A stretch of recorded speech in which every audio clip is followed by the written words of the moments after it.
સુરતની સુમલ ડેરીમાં ભાજપ સામે ભાજપનો જિહાદ। બે બેઠકો પર ભાજપ નેતાઓએ સામસામે ફોર્મ ભર્યા। વાલોડ અને વ્યારા બેઠક ઉપર ભાજપ આમને સામને આવી છે। નરેશ પટેલે બળવો કરી વાલોડ બેઠક પરથી ઉમેદવારી નોંધાવી છે। જૂના વિવાદિત ઉમેદવારોને પણ મેન્ડેટ અપાયું છે। પૂર્વ ચેરમેન માનસિંહ પટેલને મેન્ડેટ ન મળ્યું। અંતિમ દિવસે તમામ ઉમેદવારોએ ફોર્મ ભર્યા। પૂર્વ ઉપપ્રમુખ રાજુ પાઠકે ફોર્મ ભરી દીધું છે। 84ના ધારાસભ્ય સંદીપ દેસાઈએ પણ ફોર્મ ભર્યું હોવાનું સામે આવ્યું છે।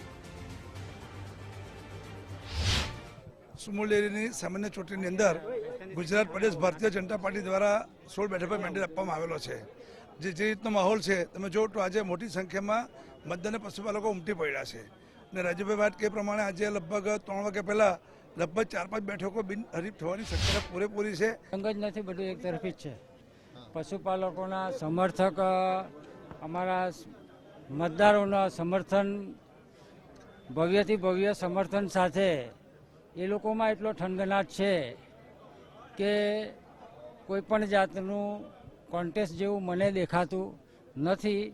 પરિણામ બી તમારી સામે આવી જશે। લગભગ 3 વાગ્યા સુધીમાં ભારતીય જનતા પાર્ટીની ઘણી બેઠકો બિનહરીફ થઈ જશે। સુરત તાપી જિલ્લા દૂધ ઉત્પાદક સંઘની ચૂંટણી આગામી દિવસોમાં થવા જઈ રહી છે, ત્યારે ગુજરાત પ્રદેશ ભારતીય જનતા પાર્ટી દ્વારા સુરત અને તાપી જિલ્લા સમૂહમાં કુલ 16 ઉમેદવારોના મેન્ડેટ આજરોજ આપવામાં આવ્યા છે અને આજ રોજ મોટી સંખ્યામાં ટેકેદારો સહિત અમારા સૌ આગેવાનો, માનનીય ધારાસભ્યશ્રીઓ, માનનીય પ્રભારીશ્રી, ઉમેદવારો સાથે 16 ઉમેદવારોના ફોર્મ આજ રોજ અહીંયા પ્રાંત કચેરી ખાતે ભરવા માટે આવ્યા છે અને આગામી દિવસોમાં જે અમારા ભારતીય જનતા પાર્ટી દ્વારા સુરત અને તાપી જિલ્લામાં મેન્ડેટ આપવામાં આવ્યો છે તો તમામ 16 ઉમેદવાર વિજેતા બને એના માટે ભારતીય જનતા પાર્ટી કામે લાગશે।